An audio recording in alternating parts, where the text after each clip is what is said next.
What's going on, guys? It has been a second, but I want to hop on and chit chat for a minute if I could.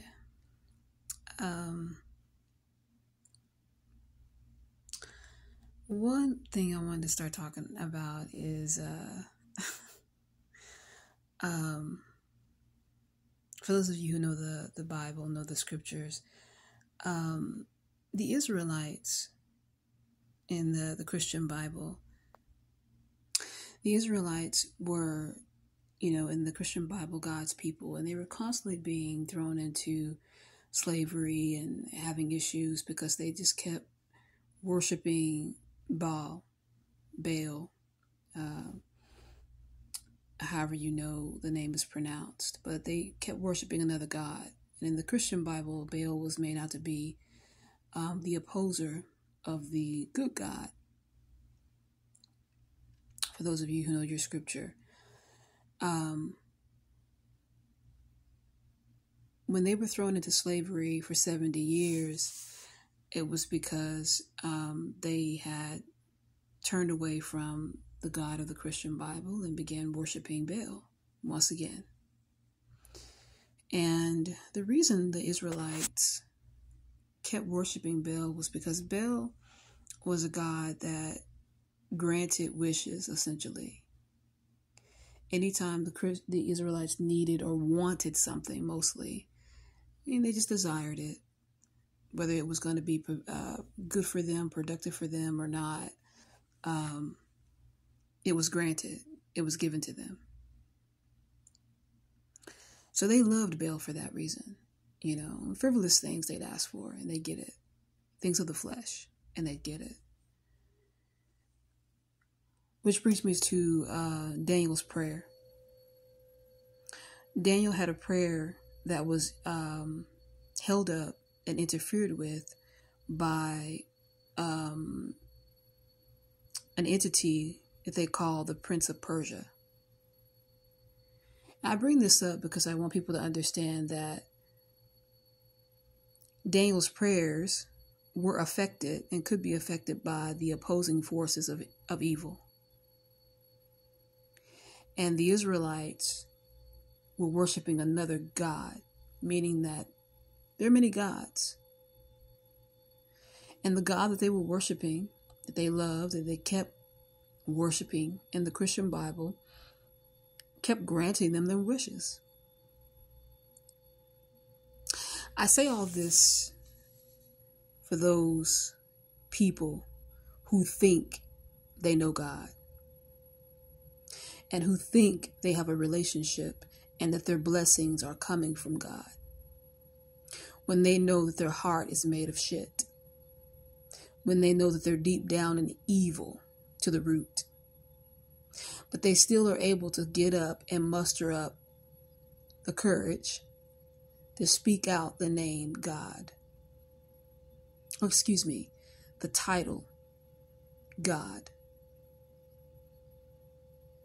And that's supposed to be synonymous with me being good, or, I'm doing good things, or, I have good intent.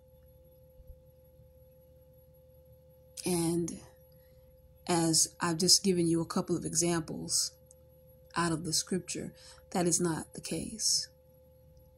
So I wanted to start off by saying that. For those of you who are convinced that you're being hidden by using the title God and saying that God is on your side, or saying that you have certain things that someone else may not have because of God. You could very well be right, but what God? What God? Because if you're out here doing evil shit, if you're out here lying and be dishonest and hurting people and laughing at other people's pain, laughing at other people's suffering, participating in their pain and their suffering, then I can guarantee you're not talking about the Creator that created me. So with that being said, I wanted to say, sometimes when you are dealing with gang stalking, there's a lot of different variants that go into that. Sometimes you could be dealing with someone who may not be directly involved with the gang stalking or your gang stalking. They could know someone that is. They could be associated or related to somebody who's gang stalking you, and they just know what's going on by being present or by being around.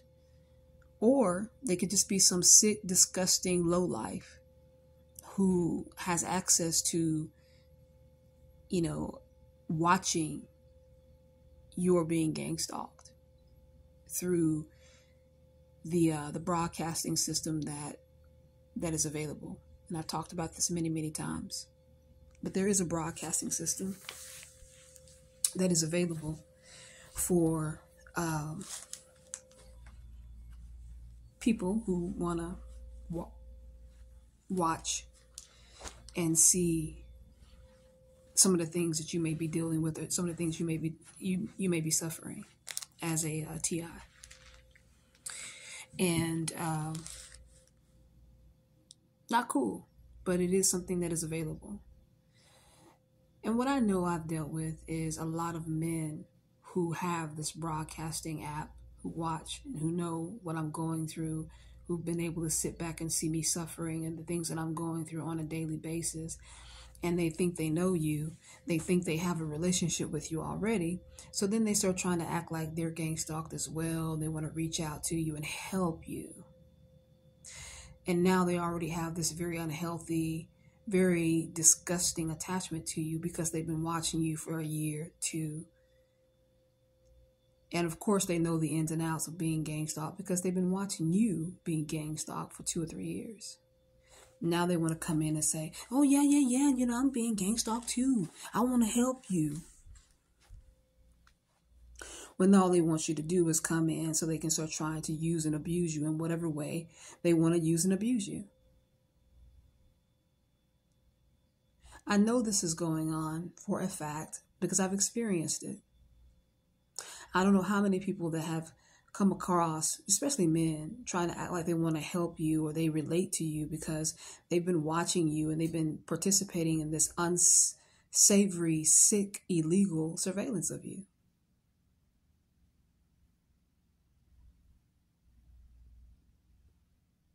So now they want to be your friend.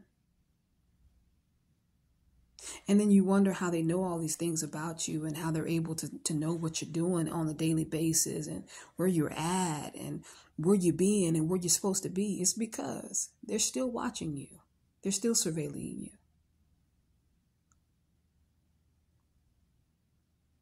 And I've had a lot of these encounters. This last encounter that I had with this weirdo, I knew that's what he was doing. He knew too many things about my personal life. He knew too many things about what I was doing in the moment for him not to be a part of my gang stalking. And I haven't really got into the specifics on what that was and how that looked because I just haven't got into that. But since I stopped talking to him, there's been 8 people who have unsubscribed to my channel. 8.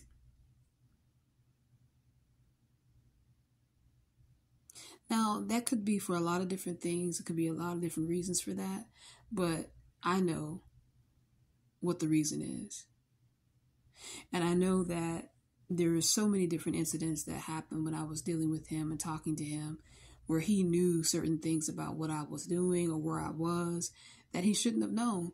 And if you paid attention to his videos, he's always accusing me of being with some guy or being like he was my man. Like, I don't even know you. I don't even know you. And just, it's always, watch his videos. It's always about me supposedly being with some guy or some guy being in the background or somebody was like, let's just say it was. What the fuck does that matter to you? You're just supposed to be somebody that's trying to help me, right? So why the fuck you keep caring about that shit, those things when it's none of your business what I'm doing on that end?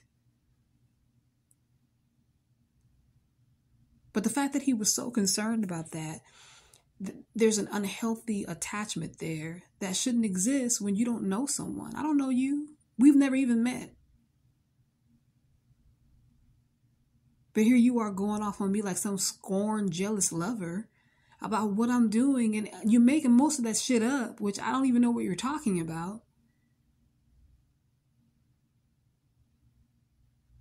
This is what I'm talking. This is why you have these encounters and why these sort of things happen. It's because these people are not who they say they are. They are not who they say they are.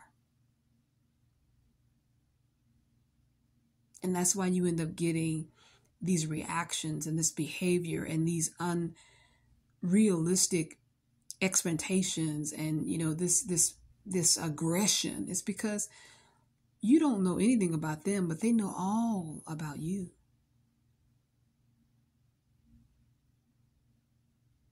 So just be careful. Just be careful.